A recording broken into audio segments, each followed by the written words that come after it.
It's Wednesday again. This is the Wednesday weekly learning session for local bartending school. My name is Carlos Navia. I do this every Wednesday at 3 p.m. Pacific time, at 6 p.m. Eastern time. If you want to ever be a part of this and ask me any questions, you are welcome to join if you follow local bartending school on Facebook. There is one link for people that are already enrolled. You can go to that link, put your name in, and you'll be able to come straight into this Zoom call. If you are not a student of local bartending school, there is another link where they'll ask you for a little bit of information, and then they'll give you a link to come into this Zoom call, and you can always ask me anything live about anything. So it is Wednesday, May 18th, 2022, we're doing today.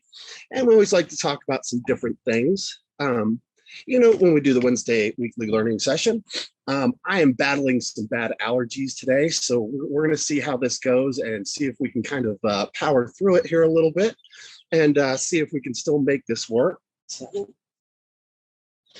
So do have Tales of the Cocktail coming up, which is the annual spirit industry convention that takes place in New Orleans, Louisiana in the French Quarter.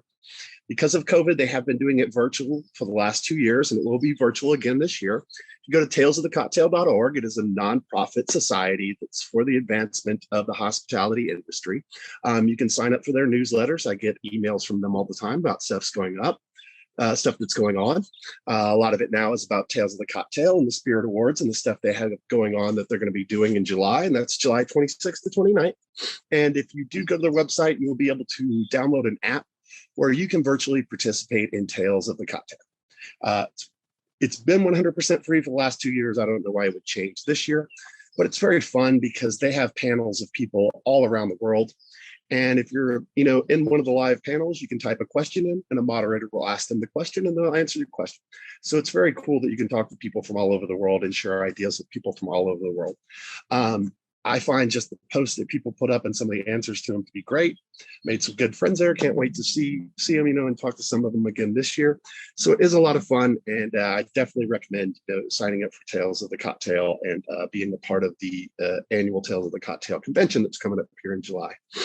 So what I wanted to talk about a little bit today, I'm going to pause this for a second. So I want to talk about two things today. First thing, just being nonverbal communication, body language. Body language is a big part of bartenders and, how people perceive bartenders, especially when someone first comes into the bar.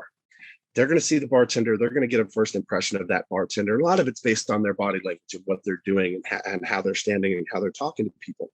We want to make sure that we're setting the right tone, because that's really going to set their tone for the visit when they come in and see the bartender and, see how the bartender is behaving and see how their nonverbal gestures and stuff like that will definitely affect people's mood. And, we want to set that right mood. We want to have the right body language. We want to set that right mood for the visit to let them know, hey, we're here to work. We're ready to go. So we start to break down the way people communicate. Only 7% of what people really interpret is your spoken word, is what you're actually physically saying and the words that are coming out of your mouth.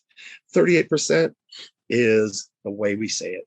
The tone, the pitch, if you're sarcastic, if you're condescending, that comes through in your tone and the way that you say the words. And that is a lot more than the actual words themselves, the way that people interpret it and the way that people pick it up. And then 55% is your physical actions while you're speaking, your gestures, your expressions, your motions, things like that. So when we talk about, nonverbal gestures and our body language, first thing is the stance. If you notice, sometimes you'll see me kind of spread out here. I kind of widen my stance. I put my feet apart. I don't put my feet right next to each other and stand up straight like this. It kind of locks you in.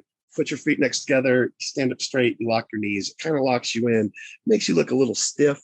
It makes you look a little hesitant when you're talking to people, like you have some trepidation.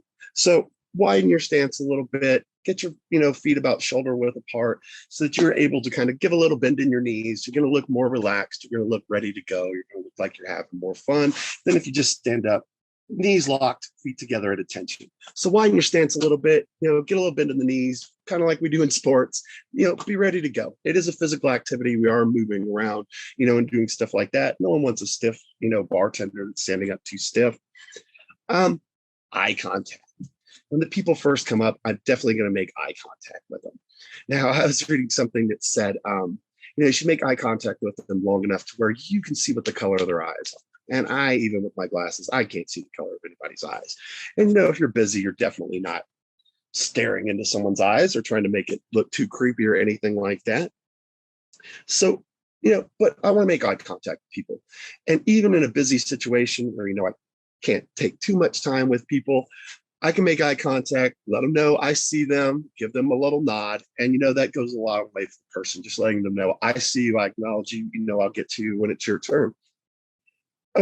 Number 3, open gestures. So if you always see me up here, it's always big gestures, open gestures, never, arms folded or kind of in your pockets or just behind your back. Now, people interpret that as you being closed off because you're closed up. Your arms are folded. You're over here. Be open. Be accepting. This is an inviting way to use your hands and to use your gestures to let people know, hey, come talk to me. I'm the right guy. We're ready to do this. We're ready to take care of you and have some fun. Just makes you look more relaxed, more relaxed and ready to go. Don't fidget. People will fidget with their hair. People will fidget with their clothes. People have little tics and will do all kinds of little things. A lot of bartenders will, start do little tricks and flip stuff and things like that. And all that comes from just having some downtime and needing something to do with your hands so that you don't fidget around and not having those little tics and sending the wrong impression to people. One of the easiest things to do, if you have time and you don't want to just be fidgety or be standing around and not doing something, polish glassware, put glassware away. It's a very weird way that it works, but there's a study I read probably 15 years ago, if not more, when I still lived in Florida. But the study was this. There's a bar, there's 2 bartenders. One bartender is standing there at attention, ready to take care of you. The other bartender is polishing a glass. And more than 70% of the people that walked into the bar went to the one that was polishing the glass instead of the one that was just standing there at attention, simply because that person was doing something. And it's some kind of weird psychology. So don't be fidgety. If you need something to do, you can polish glassware, you can always wipe down bottles, be cleaning something. There's always something to do in the bar. So there should be no time to fidget with your hair, fidget with your clothes, mess with your phone or anything like that, because there's always something that can be clean. There's always something that can be wiped down in the bar. And last thing, smile. And you really should. I've met too many bartenders that just have a sourpuss face and are in a bad mood. And it always struck me as strange because there are a lot worse jobs you can be doing that are not fun and enjoyable the way bartending is. So have that smile. And yeah, it's hard when you're busy. I'm not always smiling. Sometimes I'm just nodding at people and listening to orders and taking them in, as we're going. But yeah, I take someone's money, I turn around, I cash them out, I turn to the next person. Who's ready? It's not who's next. It's who's ready. I'm smiling. I'm happy. I'm ready to be there. So, make sure that we're using the right body language, the right nonverbal cues, when we're communicating with our guests. The other thing I want to talk about today, excuse me. The other thing I want to talk about today is Memorial Day. Memorial Day weekend's coming up next week, and we'll talk a little bit about Memorial Day drinks next week and start to kind of get into summer cocktails. And I think I am going to bring my blender out here, and we'll do a blended drink, make something real, because it's always fun to have the blender out. I haven't done that in a while. And going into the summer is the perfect time to bring out the blender and have that kind of fun there. So the other thing I wanted to talk about with Memorial Day coming up is just handling money. Big holiday weekend, you have a lot of money changing hands, you have a lot of people on the road, you have a lot of people traveling, and that can create some problems sometimes. So we just want to talk about a couple tips when it comes to, counting the money and dealing with the money. It is a big part of this job. You have thousands of dollars in small bills changing hands, and it is very important. This is all about money. First thing, coming to work, you're going to be issued a bank, $300, $400, $500, whatever the standard is for that place. Count it meticulously. Usually you'll be counting it in their office with a manager, right in front of you. Make sure it's right, because you're responsible for it once you check it out and walk away with it. If you have bundles of $1 bills come in 25, bundles of $5 bills come in stacks of 20. Take the stacks apart and count them. I have found so many stacks that have been off one way or the other over the course of 20 years that you definitely want to count those stacks and make sure that you're starting with the right amount of money so that one of them's not short and that's going to cost you money at the end of the day. Once you get that bank counted, you know it's right. Take it to your cash register, your POS system, put it in there, and make sure you log out of your number. That's a big thing. Once I'm logged out of my number and my screens are off the computer, no one can come back behind me, open the drawer, and touch the money. I know it's in there, it's locked, it's secure, it's ready to go for the day. Now I can walk away and do other things, get stuff for the bar without having to worry about that cash. All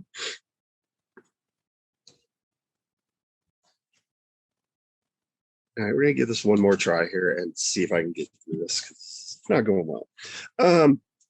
So count your bank, put it in there, log out of your cash screen, log out of your screen so you know that no one can come back and touch your money. Next thing is get a lot of 50s and $100 bills on the holiday weekends. Make sure you're checking them to make sure that they're real. Holidays, especially in vacation areas, is a lot of times where counterfeiters trying to get rid of bills because there's a lot of hundreds and a lot of 50s changing hands and a lot of people coming in and coming out just for the weekend. It makes it very hard to trace them and find them. And they'll basically drop a bunch of bad hundreds down a beach and then take off. And it's hard to find that person. So it's definitely one of the times that you have to be aware of that, have to be, make sure that you're being diligent. Bill should have a couple things on it. Number one, it should have a watermark.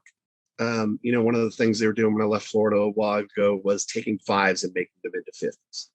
And the way you could tell was very easily by looking through it, and there's a watermark. On a $5 bill, it has the number 5. On a 50, it has Grant's face, a picture of a president's face. So by holding up, if it has a 5, it's not a $50 bill. The other thing is it'll have a metal strip in it. It says US and the denomination, 50 or 100. Make sure those two things are in place and that you're getting, you're getting proper bills.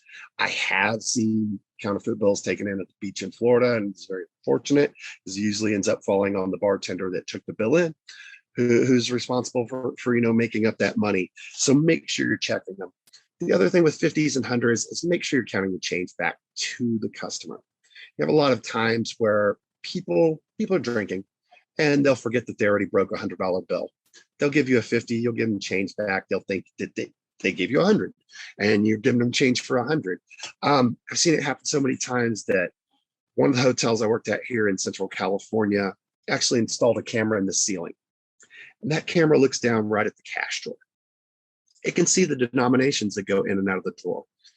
Before that camera, what we'd have to do when people made the complaint that they gave the bartender 100, got changed for a 50, is we'd tell them, okay, when we count the money at the end of the night, if it's $50 over, we know it's your $50, we'll return it to your room. And I guarantee you 100% of people we told that to thought they're just going to keep the money if they find it.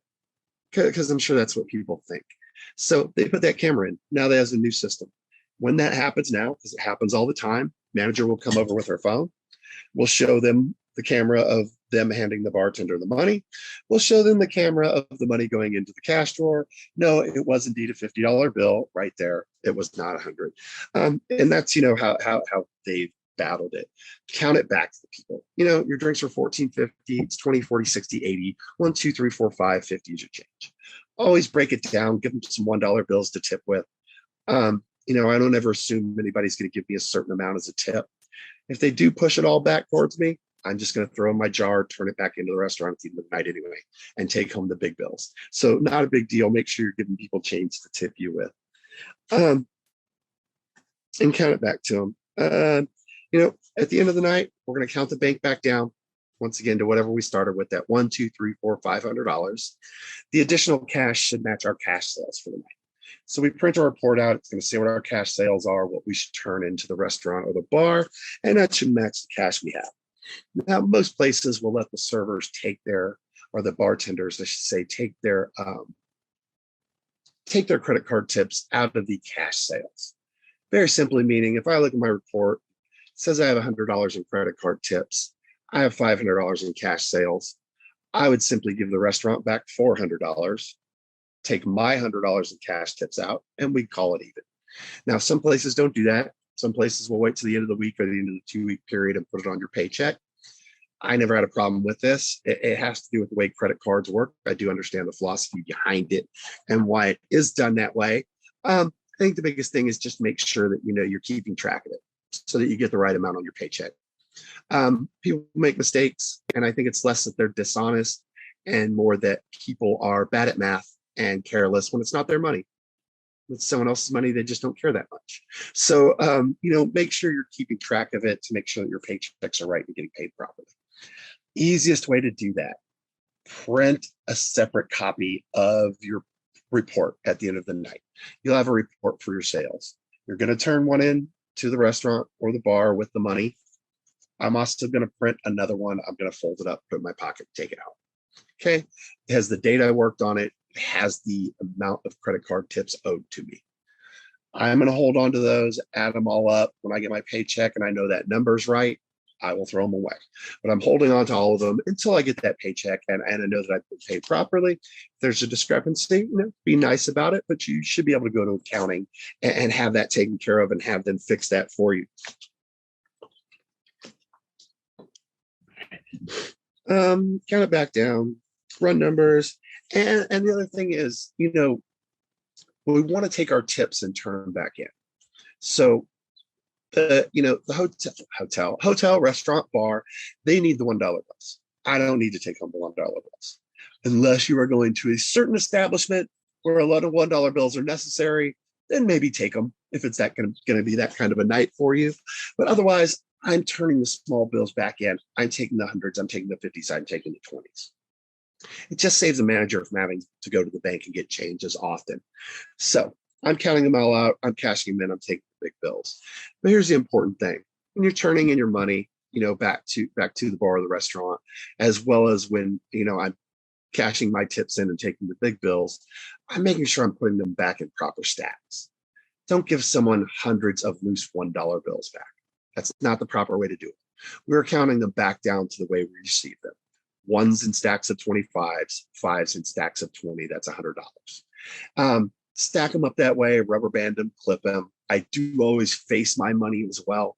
So it's all facing the same direction. It does prevent errors. I don't do it on the fly throughout the course of the night. When I turn it in, I want it to look nice. I want it to be easy for the manager to count, to double check to make sure it's okay. The other thing you can do, which I think is great, especially for people that don't have a lot of experience in the bar, don't have a lot of experience handling money, is a great little trick. One of the guys I worked with at one of these places here in Cambria, Jeff, did it every time. Even after decades behind the bar, he would still do this every time. And it's a great trick just to make sure that you're always making the right change for someone. You have your POS system, point of sale, which is just a touch screen. You have your cash drawer, and right above the cash drawer where it opens is always a small little ledge. So what Jeff would do, no matter what bill you gave him, what size denomination, he sets it on the ledge, he puts in the information, he opens the cash drawer. He counts out the change, then he double checks that he's making change for the correct bill before he puts that bill into the register. If I take the bill and put it in the register, and I can't tell you how many times I've done this in a busy situation. Tell someone what their drinks cost. They hand me a bill. I flip around. I stick it in the register. I go to make change. And then I think, was that a 10 or a 20? And I really don't know because I'm dealing with hundreds of people at that point and thousands of dollars. And I'm kind of guessing really at that point. You'll never have that problem if you put the bill they're giving you in last.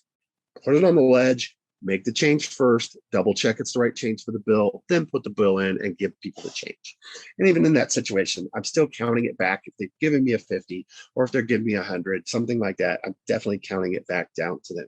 So it's a great trick for people that are starting out or people that don't have a lot of experience counting money because it's a way that you're never going to be wrong getting someone's change. Don't put the bill in until you've made the change. Make the change first, then put the bill in, give the folks the change. So we'll get into a little bit more about Memorial Day drinks, summer drinks, stuff like that next week. We talk more about Memorial Day. But I've been wanting to talk about this kind of classic cocktail for a couple of weeks now. And it's a great one for spring. It is nice and warm here in California where I live, and everything is blooming, and that is tearing my allergies up.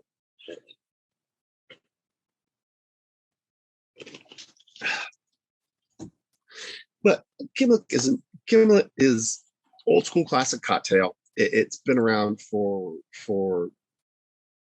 many years.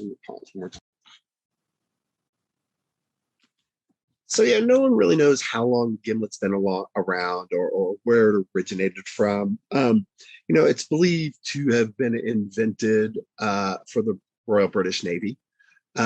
Sailors will get scurvy, and vitamin C helps prevent that. So they want to give them citrus.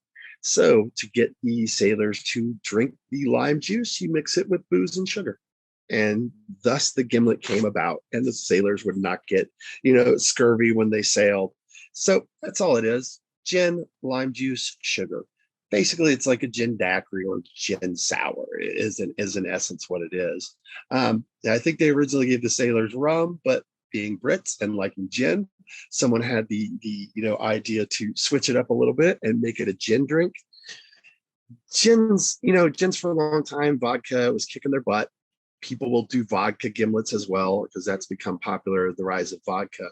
But gin is really making a comeback right now in the industry. And the best thing about gin is it really can taste like anything. There's a big movement away from what are your traditional, London dry style gins that are heavy on the juniper. It's what they call Western style gins that are low juniper and low or no juniper. And now we have, Eastern style gins, which are also low and no juniper, that are being, created in the Asian markets. So it's something that's expanding. It's something that's great. And, depending on the gin, you put a different vodka in a drink, it's not going to do a whole lot for the flavor. But you put a different gin in a drink, and it's going to do a lot for the flavor. It's really going to create a different cocktail depending on whatever herbs, fruits, or botanicals are used to flavor that particular gin.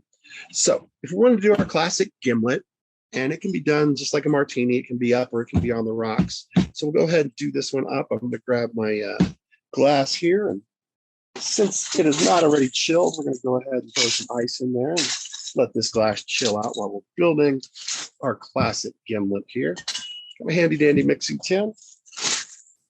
And we're not going to fill it up too full with ice, just about 2/3. Make sure that we can still lock our pint glass in there, shake it. And of course, we're going to start with gin. So we're going to do 2.5 ounces of my faux gin here. This is not real alcohol. I am just using water to simulate it because I have other things to do today and I cannot sit here and drink gimlets. I wish I could.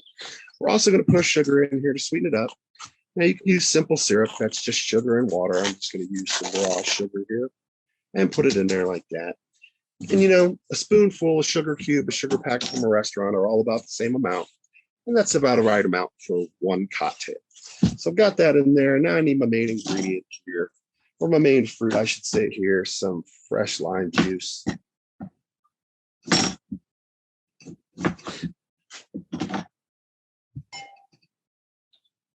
Squeezer. Oh no. Squeezer. I'm going to go ahead and squeeze in the squeezer. Once again, half a lemon, half a lime is about 1/2 ounce. And taking these little nubs off the end really does help it here in the squeezer. Just helps this come down onto a flat area to get a better squeeze. So I've got my gin, I've got my sugar. I'm going to do my fresh lime juice in there. Like that. And then we'll lock in our pint glass so it's not going anywhere. And we'll give it a nice shake. That nice and mixed up in there. Get that sugar nice and dissolved. There we go. We chilled it out. We diluted it. Go ahead and grab my glass here. Shake some of the water out. And grab a strainer. Put my strainer in place. And pour out my cocktail. That looks delicious. And if we give it just a little shake, like that, a little more, it's going to come out everything. Just like that. Top it off there.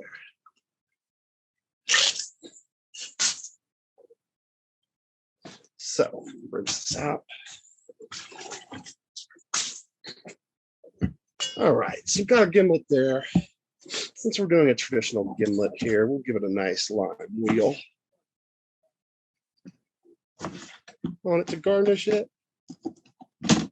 just like that. And you know, lime wheels or wheels, full wheels like this are great when you have a drink that already has fresh juice in it, like we just put fresh juice in this one. Not intended to be squeezed. It's just there for looks, just there for aesthetics.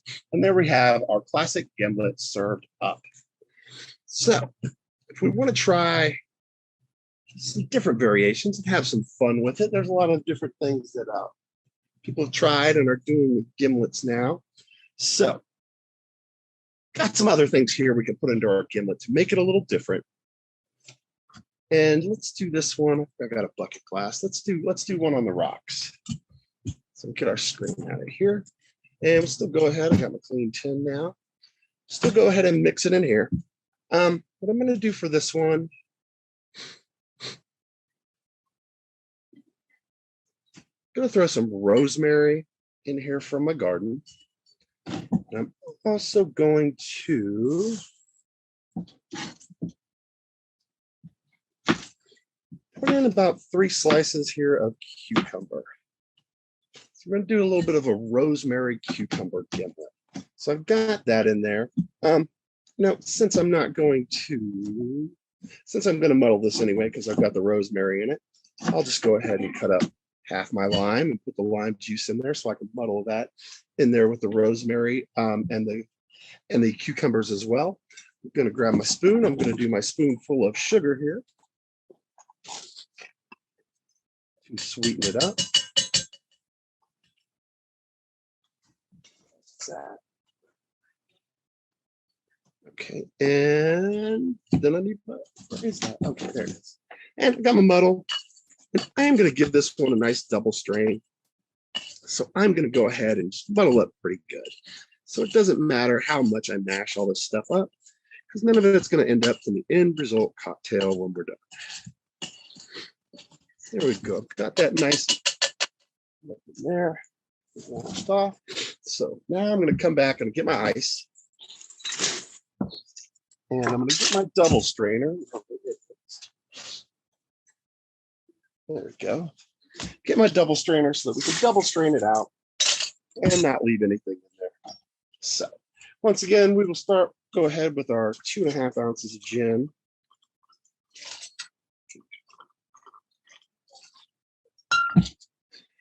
Okay, now we've got everything in there. We're ready to go. We'll grab a clean pint glass here, lock it in. We'll give this a nice little underhand shake like this.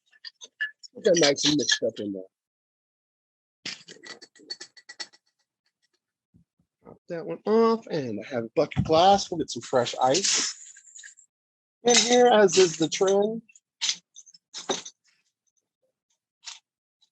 right, fresh ice in there. And we're going to give it the nice double strain here through the screen. So we take all that stuff out. We're just left with the liquid in our cocktail. Just like that. Just like that. A little tap. Please don't stick the butt of it in there. The butt of it in there, I'm going to take one of these ice cubes out because it's a little too much. Ice cubes in there, and then we will finish it off here. A piece of cucumber. Go on there like that. Come on, buddy. And get our lime on there as well. And a lime on there as well. And then we'll give it a little bit of basil. We just kind of slap it on the side of the glass. It just kind of opens up, breaks up the oils in there. We'll set that on top like that. And we've got our cucumber basil gimlet ready to go. Perfect, refreshing for hot summertime, stuff like that. Definitely around here where I live in California. So let's see if we can do one more. I'm gonna grab my martini glass and we'll get this chilled out again. Get that started while we go ahead and build another cocktail. Let's get this out to the side. We'll get some fresh, clean equipment here to start with. Cleaned up. There we go. So I like this idea. I just think it sounded good, sounded kind of springy, sounded kind of florally. Is to do a rose gimlet. So if we go to do I know I have to pause it again. So if we go to do our rose gimlet, let's grab my tin. I've got my glass chilling there. There's ice in there. They're not too full. We're going to do our gin, of course, or vodka. It could be either. To my 2.5 ounces. Then I want to, again, squeeze my fresh lime juice in here. So I'm going to take the ends off this lime, cut this off in half as well. So we'll squeeze our half ounce of fresh lime juice. There we are. And then our sugar, can't forget that.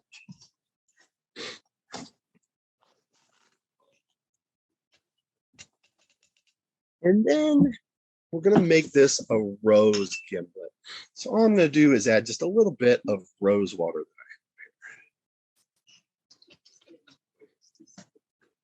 Just a little splash in there. Give a little floral, rosy flavor to it. Pop my glass in. Get a nice shake. Get that nice and broken up in there.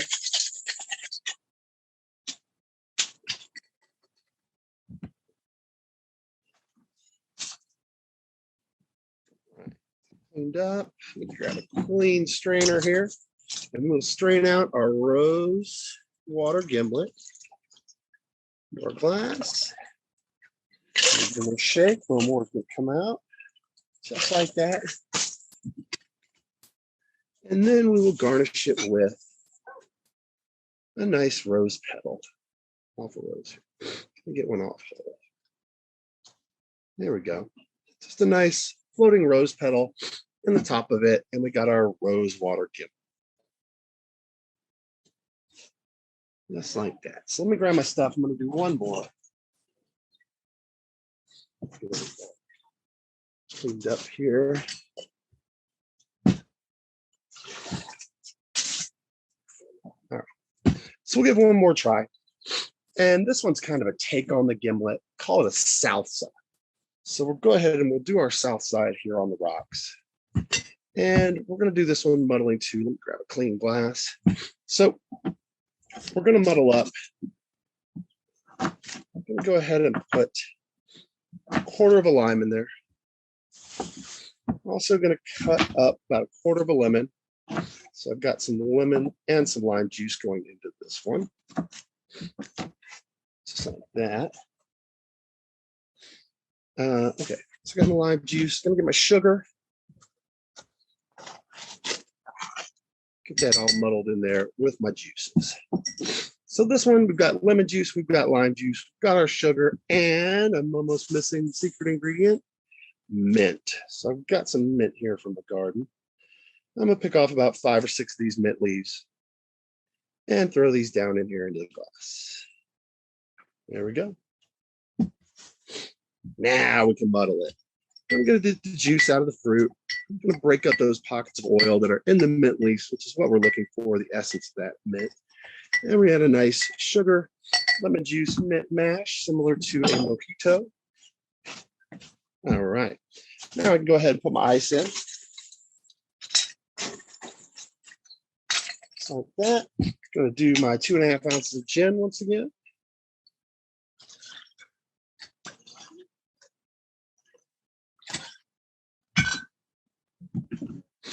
All right, now we're going to give this a nice shape. Nice dilution here as well. Get that nice and mixed up in there.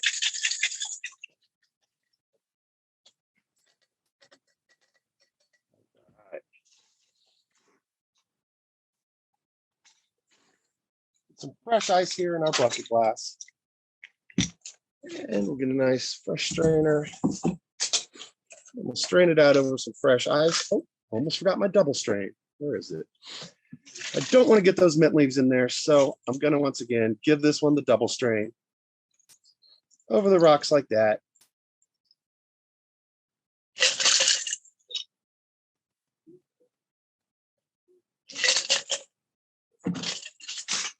And we'll finish it off with a nice little sprig of mint. Once again, I can slap it there on the side to break that up, drop it in the top of my drink there. Boom. And we have our south side. So those are our gimlets. A couple different things to try if you want to. Next week, we will talk about Memorial Day, holiday weekends, get into a little bit of, talking about frozen cocktails and summer cocktails and stuff that's coming up for this year. So thank you very much. Apologize for my sniffling for the allergies. Have a great day, and we'll see you next week.